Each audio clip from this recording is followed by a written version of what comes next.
Goeiemôre julle almal. Lekker om julle almal te sien vanmôre. Lekker warm.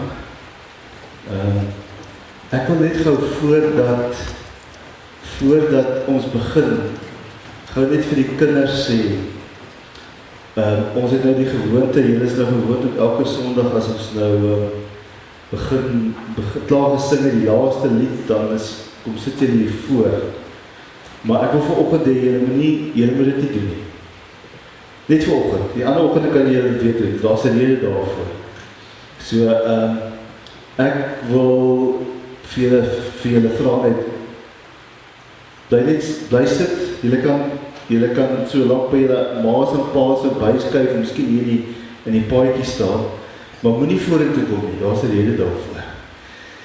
So asseblief, ma's en pa's, hou net die teel so 'n bietjie vas. Jy weet daai jong perde wil hardloop, maar ons gaan hulle vanmôre net so 'n bietjie terughou.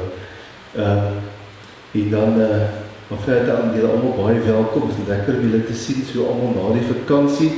Ek het al die meeste gesien, maar hier en daar sien ek is nog 'n nuwe gesig by na die vakansie. So baie welkom aan julle almal. Kom ons word vanmôre stil met die woorde. Die Here is my lig en my redder. Vir wie sou ek bang wees? Die Here is my toevlug. Vir wie sou ek vrees? Vertrou op die Here. Wees sterk en hou goeie moed. Ja, vertrou op die Here. Broers en susters, gemeente van Carleton, wil die Here groet julle elkeen vanmôre. En hy skenk aan julle sy genade, sy barmhartigheid en sy vrede. En hy skenk dit in oorvloed vir ons elkeen. Amen. Ons skriflesing tot vanmôre uit Matteus 4 vers 12 en 13. Maar voor ons gaan lees, kom ons buig het ons hoofde in gebed. Hemel Vader, as ons stil word vir U in hierdie oggend, dan is dit met groot dankbaarheid. Dankbaarheid oor nog 'n dag wat U vir ons gee, dat ons kan opstaan, weer die sonsopkoms kon sien, dat ons weer vanmôre hier saam kan wees as 'n gemeente in U teenwoordigheid. En dat ons weet, Here, U kom ons ook hier ontmoet. U het dit beloof. U het gesê, waar 2 of 3 mense in my naam by mekaar is, daar is ek by julle. En daarom is dit ons nie daaroor te twyfel nie. U is ook vanmôre hier by ons.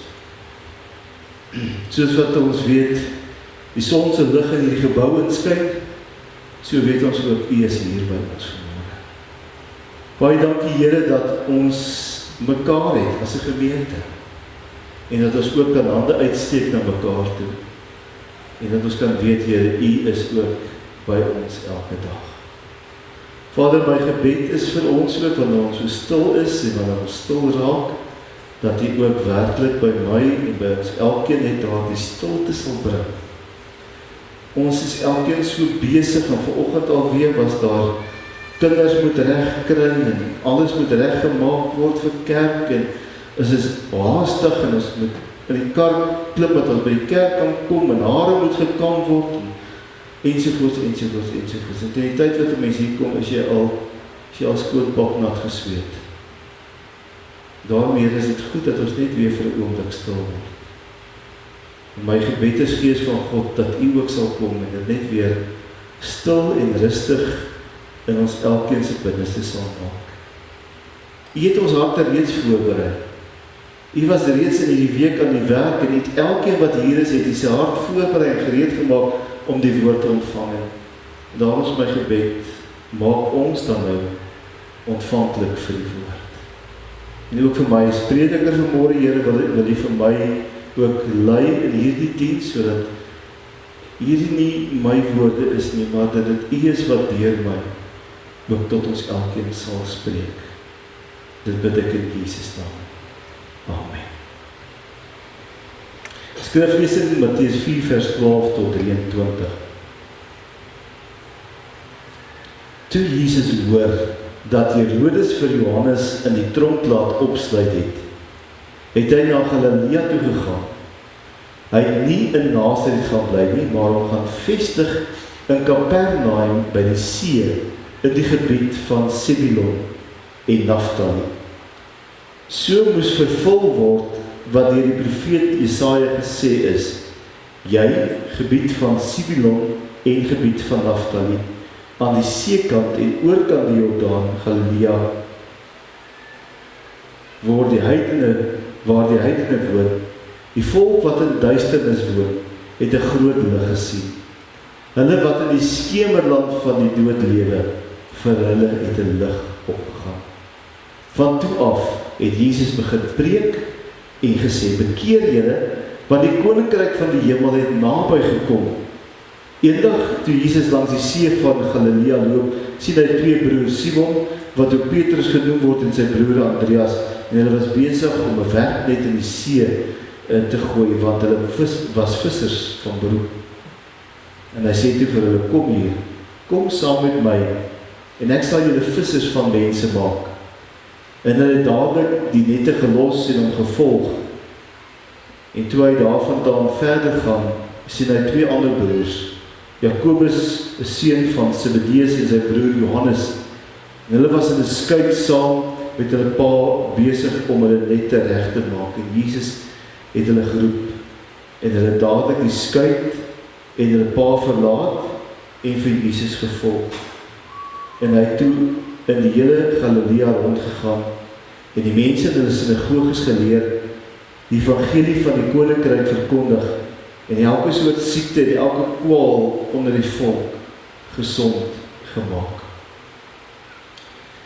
Nou, as jy mens hierdie gedeelte begin lees van Matteus 4 af, dan skep Matteus vir ons eintlik die prentjie wat ons moet sien waar Jesus is. Ons was gistermiddag het ons die vertoning Cats gaan kyk daar in Johannesburg in Sandton. En as jy na die verhoog kyk, dan het die verhoog vir jou gesê waar jy is. Daar was ou olieblikke en 'n stikkende kar en bande en vullis, want jy speel eintlik af op 'n rommelhoop, op 'n ashoop. Amper soos daai liedjie wat ons as kinders gesing het, eendag was daar 'n lap op, onthou jy daai liedjie van die lap op, wat op die ashoop weggegooi is. En hierdie Cats skep jou hierdie prentjie, en jy sien eintlik hierdie rommelwerk, hierdie ashoop wat jy sien, met die klomp katte, wat nou daar op hierdie ashoop hulle self thuis gemaak het. Matteus wil vir ons so prentjies skep. En hy wil vir ons sê, kyk waar is Jesus, kyk wat gebeur. In die eerste plek, koppel hy dit aan 'n tyd in die geskiedenis. Hy sê, die dag toe Herodes vir Johannes gevange geneem het. So dit is 'n spesifieke tyd in die geskiedenis, en die mens kan dit gaan terugloop en gaan kyk, wanneer het dit gebeur? As 'n mens na die geskiedenis gaan kyk en gaan oplees, byvoorbeeld oor die geskiedskrywers van Josefus, dan kan 'n mens dit gaan lees, jy kan dit gaan sien, maar dit het gebeur, daar is 'n spesifieke tyd. Hy skep ook vir ons 'n gebied, hy sê, op daardie tyd het Jesus na Galilea toe gegaan, na die gebied van Sibilon en Naftali. Nou, as 'n mens nou teruggaan in Genesis en jy gaan kyk daar, die Genesis in die Ou Testament, en jy gaan kyk daar waar die landstreek verdeel is tussen die verskillende stamme, dan sal jy sien dat Sibilon en Naftali het eintlik soos wat 'n mens vandag na Israel kyk, na dit wat die Jordanië was, en dit wat nou Wesbank is. Dit was die gebiede van Sibilon en Naftali, wat twee stamme was van die 12 stamme. Dit was die gebied wat God aan die volk gegee het. En Jesaja het dit ook verkondig en gesê, maar daar gaan 'n tyd wees waar die Messias ook daar gaan wees en die lig van daar af gaan kom. En Jesus het gekies om sy openbare bediening te begin in daardie gebiede, Sibilon en Naftali. En mense hoor nie eintlik baie van daai twee stamme of daai twee die stamme en die nageslag van daardie mense nie, maar Jesus het juist besluit en gekies om daar met sy openbare bediening te begin. En hy het gekies om in daardie streek, rondom die see van Geneesdheid of Galilea, die meer van Galilea, het hy besluit, ek gaan hier my disippels kies. Ek gaan hier nie alleen my bediening begin nie, maar ek gaan ook uit hierdie gebied gaan die mense kom wat my disippels gaan word. Baie jare gelede was daar 'n teologiese student, of eintlik 'n doktorale student gewees, wat besluit het hy gaan kyk aan die hand van die beginsels van ouens soos Stephen Covey, wat skryf 7 Principles of Effective Leaders, gaan hy daai riglyn gebruik en hy gaan kyk, as 'n CEO, as 'n hoof van 'n maatskappy, of 'n menslike hulpbronne, mense sou aanstel, en jy kyk na die 12 disippels, sou die 12 disippels dit gemaak het, en sou hulle so onderhoud geslaag het. Wat het hulle gehad? Die Engelse sê altyd, what did they bring to the table? Wat het hulle gebring? Wat 'n voordeel het hulle gehad? Wat 'n skills, wat 'n gebruik het hulle gehad?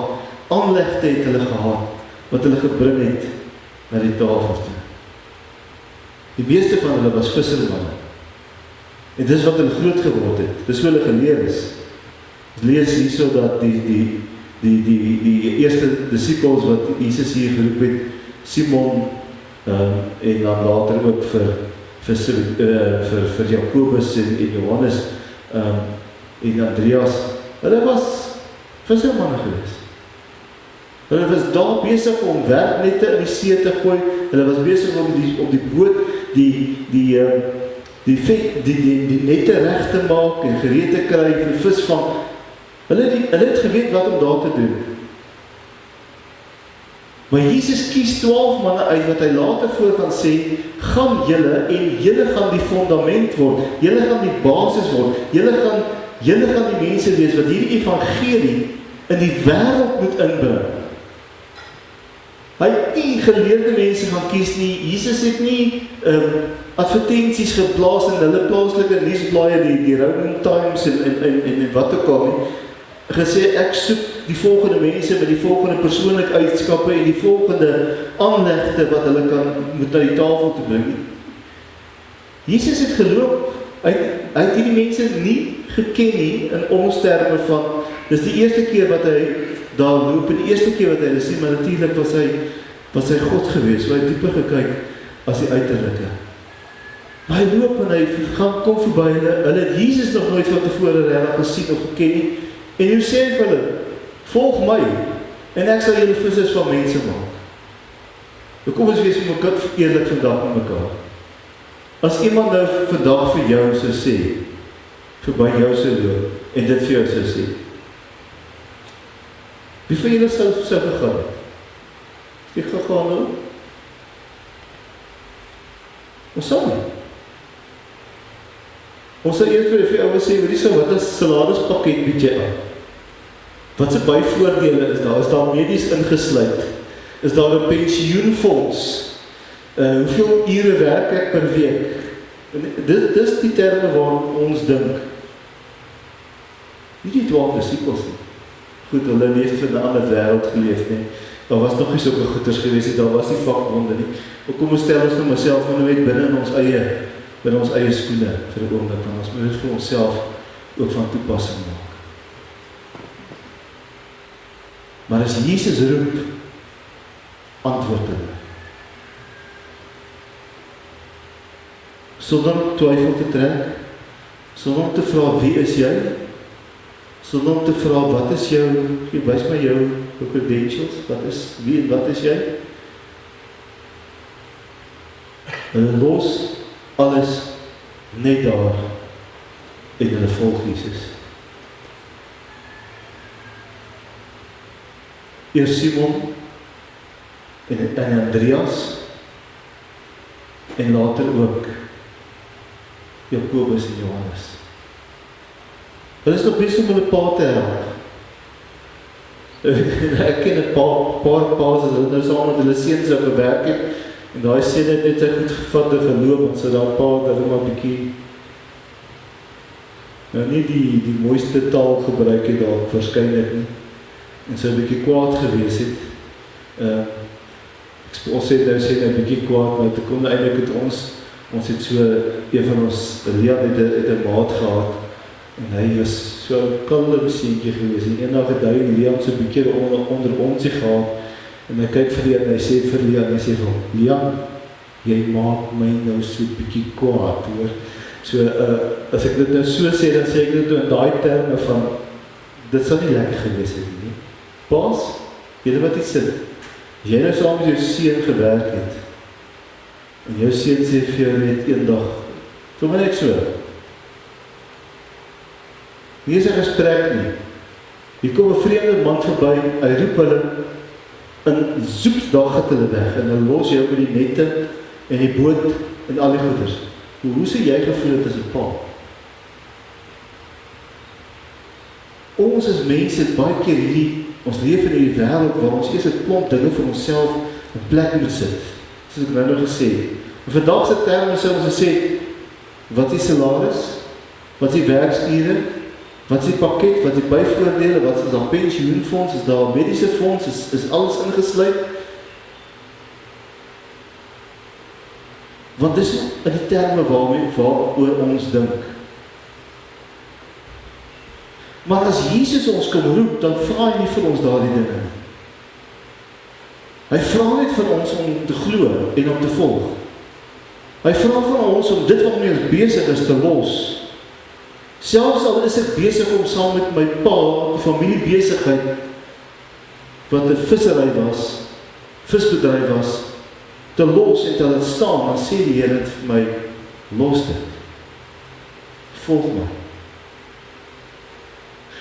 Maar wie van ons is regtig bereid om so 100% Jesus te volg? En die lewe wat hulle sou geleef het as vissermanne was waarskynlik nou nie die mees glamorous werk gewees nie. Dit was maar 'n harde werk om elke dag van die son uit te gaan, die nette voor te berei, nette gereed te maak, die boot reg te kry, uit te gaan en op die see te wees en terug te kom. Partykeer het jy niks gevang nie en ander kere het jou nette vol gewees, en dan die visies te sorteer en dan te gaan verkoop op die mark. Dis wat was hulle lewe. Maar Jesus roep hulle na 'n lewe wat veel moeiliker was. Hy roep hulle en sê vir hulle, ek sê julle vissers van mense maar dit beteken dat hulle self vervolg sou word. Sover ons weet het al die disippels behalwe een het 'n gewelddadige dood gesterf. En later die wat bygekom het, soos Paulus, is in tronk gegooi, hulle is gekruisig, hulle is op wrede manier doodgemaak. Johannes is later op die eiland Patmos verban, wat eintlik maar 'n ou klein eiland is waar daar niks was nie. En die Here verban hom soet toe. So elkeen van hulle se lewens is aangeraak op 'n manier wat later baie groot gevolge vir hulle lewens sou inhou. Maar hulle is bereid om op die roepstem van die Here te reageer. Hulle is bereid om alles daar te los en te sê, Here, ek volg U. Die kinders kon vanoggend vir my gesê, ag nee, maar doen, dit is nou dom om hierdie voetspore te volg. Maar hulle het dit gedoen. Sonder om te vraag te vra. Maar hulle het dit gedoen. En dis presies wat die Here vir jou en vir my wil vra. As jy volg my, en ek sal jou vissers van mense. Daardie absolute gehoorsaamheid, daardie absolute toewyding, daardie absolute oorgawe, is wat die Here vir elkeen van ons vra. En vanoggend moet ons weer vir mekaar vra, is ons bereid om dit te doen? Die tyd waarin ons is, staan bekend as Epifanie. En Epifanie beteken om bekend te maak. Jesus het homself kom bekendstel aan elkeen, aan die wêreld, op 'n unieke manier. En ek glo elkeen van ons, as ons hier sit, het ons ook al ontmoeting met die Here gehad. Ons ken Jesus. Die vraag is, volg ons Jesus? Leef ons 'n lewe in oorgawe, sonder om te twyfel om te sê, Here, ek volg U. Wat kom eerste in my lewe? As ek vanmôre vir julle elkeen 'n stukkie pen en papier sou gee vir julle sê, skryf vir my die prioriteite in jou lewe neer. Skryf my die dinge neer wat die meeste tyd in jou lewe verg en waarmee jy die meeste tyd vir die langste tyd in jou lewe spandeer. Geloof elkeen sin sy anders te gelyk, maar ek dink daar sou 'n patroon gewees het. Woensdagmiddag, nee, ook nie wat ons by donderdagmiddag, dat ons daar by Gert hulle was.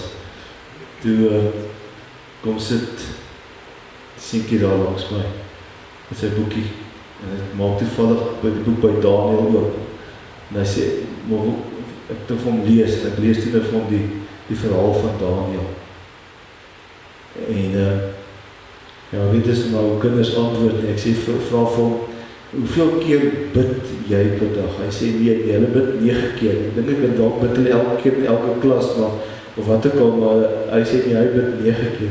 Ek sê van jong, jy is baie oulik. Maar Daniel het 3 keer op 'n dag gaan stil word voor die Here. 3 keer.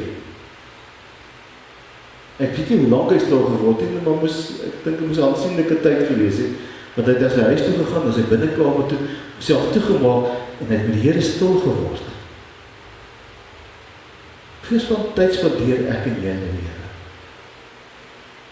Hoeveel tyd spandeer ons regtig met die Here? Waar ons stil word in gebed, maar ook in stilte om te hoor wat is God se antwoord in ons lewe. Hoeveel tyd spandeer ons regtig deur sy woord te bestudeer, en dit moet die lig word vir ons pad. Dit is die voetspore wat ons moet volg. Wie van julle bestuur met 'n GPS? Almal van julle? Meeste van julle? Hoekom ry ons met 'n GPS? Want ons weet nie altyd waar ons bestemming is nie. Wie van ons het die hele padkaart van Suid-Afrika in ons kop? Ek kan aan enige plek en enige adres heen ry, ons kan. Ek sal die padkaarte gaan vat en hulle gaan begin bestudeer, dag na dag, dan gaan ek dit dalk reg kry. Die Here het ook vir ons 'n padkaart gegee. Hy het ons sy woord gegee. Hy sê, julle moet die lig wees vir die wêreld. Hoe kan ons die lig wees vir die wêreld? Hoe kan ons die boodskap aan die wêreld bring, as ons nie weet, wat is die boodskap?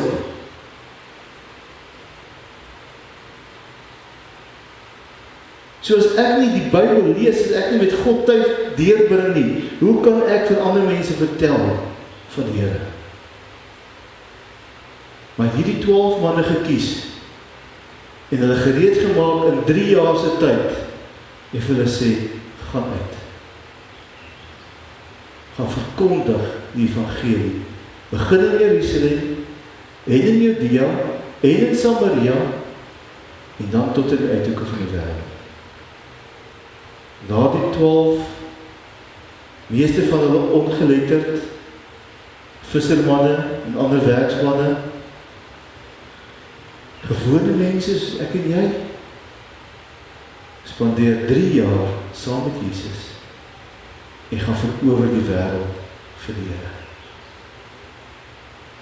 Hoekom kan ons dit nie reg kry? Hoekom kan ons dit nie doen? Ek wil so baie keer die voorbeeld gebruik om te sê, as ons elkeen net hierdie jaar, elkeen wat hier sit vanmôre, ek dink ons so vinnig skat, ons is hier by 60 mense vanmôre hierso. 59, ek het nie ver uit nie. Jy het my ook ingetel. 59. as elkeen van ons hierdie jaar net een mens vat, net een mens, nie 12 nie, net een, en jy sê vir daai mens, ek wil met jou op pad loop, ek wil jou bring van 'n punt waar jy nie vir Jesus ken nie, tot waar jy 'n disipel van Jesus is.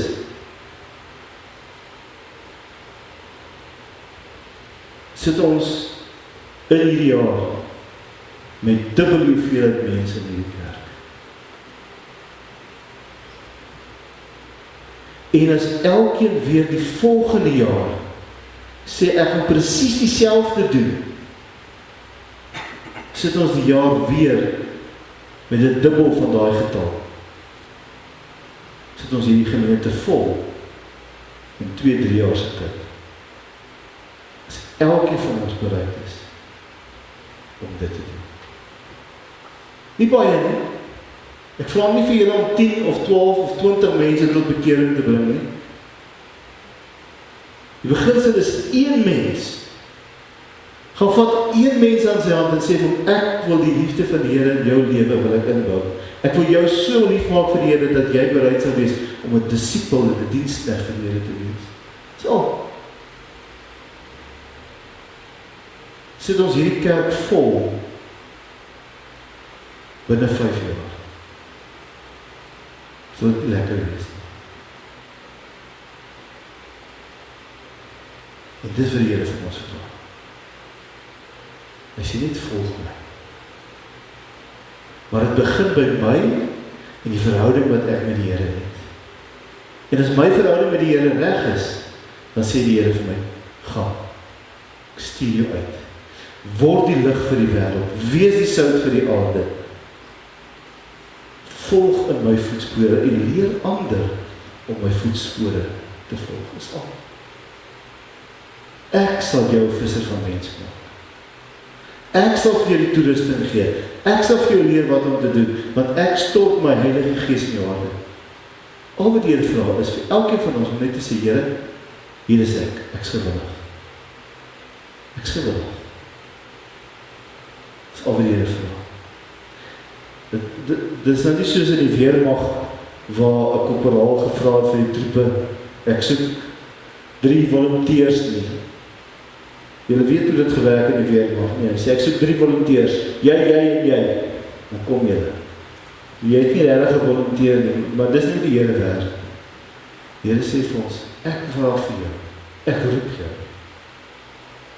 Andreas en Johannes en Jakobus en Petrus kon gesê, nee, maar stel nie belang nie. Baie lekker om vis te val. Maar hulle het nie.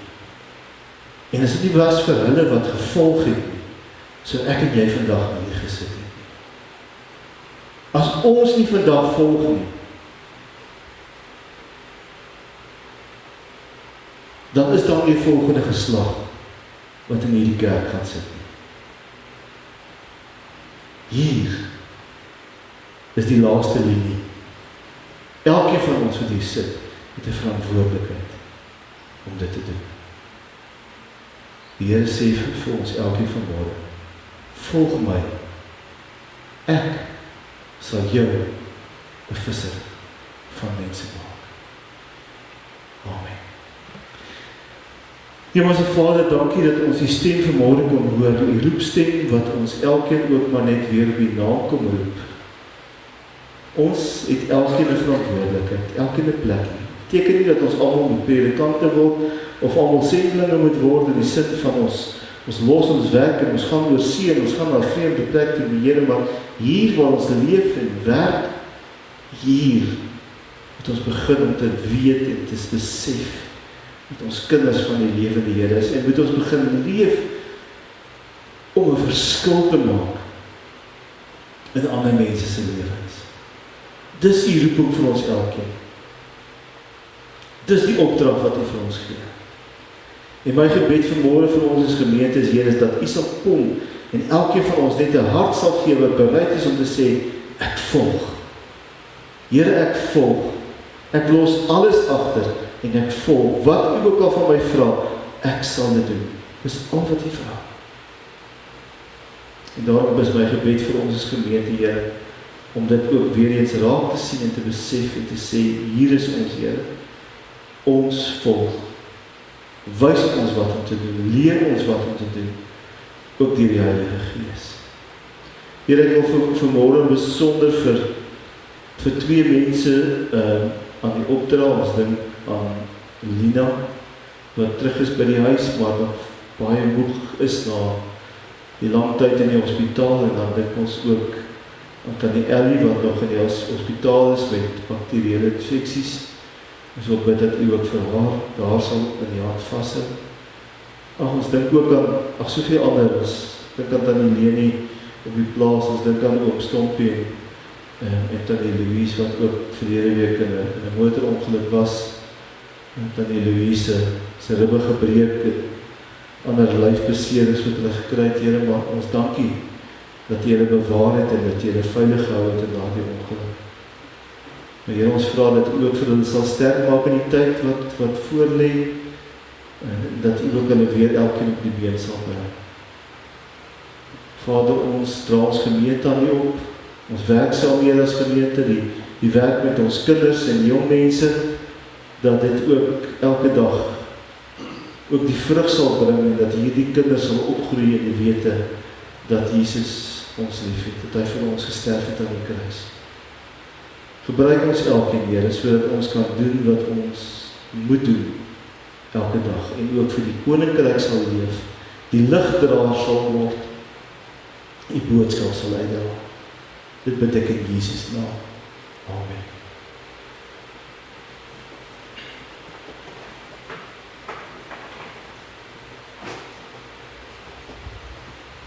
Ons gaan vanmôre weer aansit by die tafel, en ek nooi julle uit om julleself te kom bedien.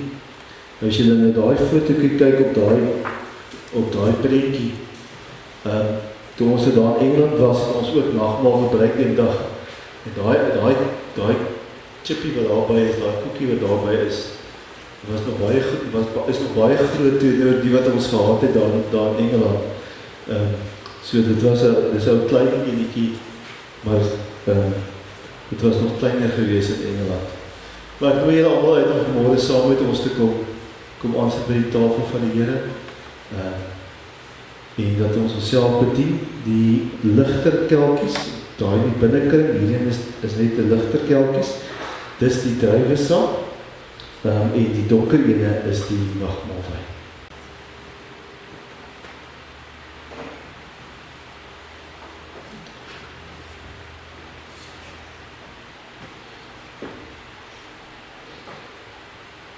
Ons lees in Matteus 24, die volgende gedeelte by die nagmaaltafel, en staan daar, en terwyl hulle eet, het Jesus brood geneem en die seën gevra.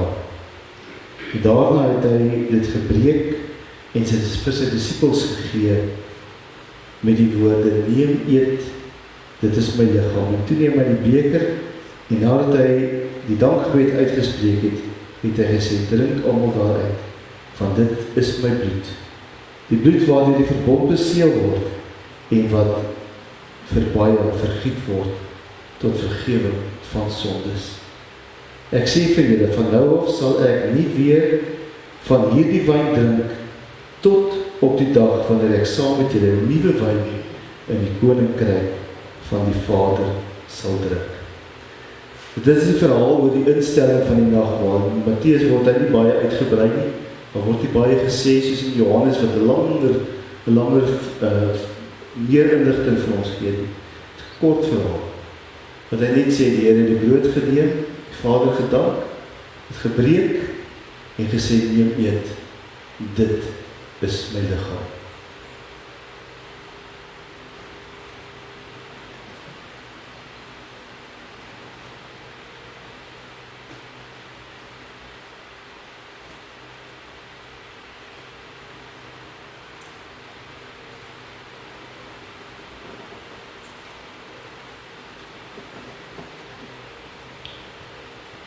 En dan sê hy ook daarna, nadat hy die beker geneem het, die Vader gedank het, sê hy, neem en drink, dis my bloed. Die bloed wat vir julle gestort is, as vergewing van julle sondes.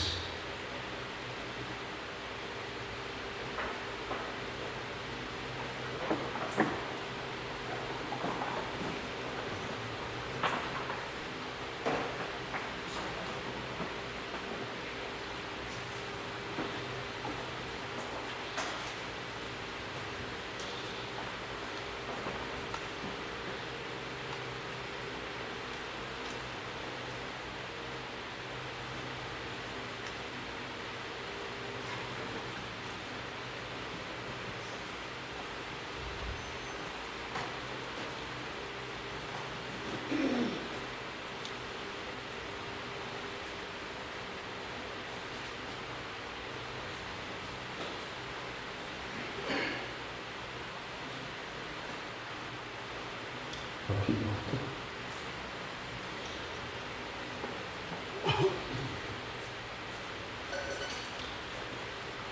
Kom ons loof die Here vir hierdie tekens wat hy vir ons gee vanmôre. Vader, aan U al die lof en die eer. U is die Almagtige, U is die ewige God. U is die lewende God, 'n liefdevolle God, 'n God wat omgee. Ag, ons kan aangaan om te sê wie en wat U is, Here. Ons kan maar net vanmôre kom en sê dankie. Dankie dat U liefde vir ons so groot is, dat U bereid was om Uself te gee, Uself te offer in Jesus Christus en uiteindelik vir ons te sterf aan die kruis, sodat ons die ewige lewe kan hê. Ons bring aan U al die lof en die eer. Amen. Kom ons ontvang die seën van die Here. Die Here sal sy lig oor jou laat skyn. Die Here sal jou donkerte verdryf. Die Here sal jou dra, jou lei, jou bewaar. Gaan leef in sy lig en wees lig vir ander. Ontvang die genade van ons Here Jesus Christus elke dag. Amen.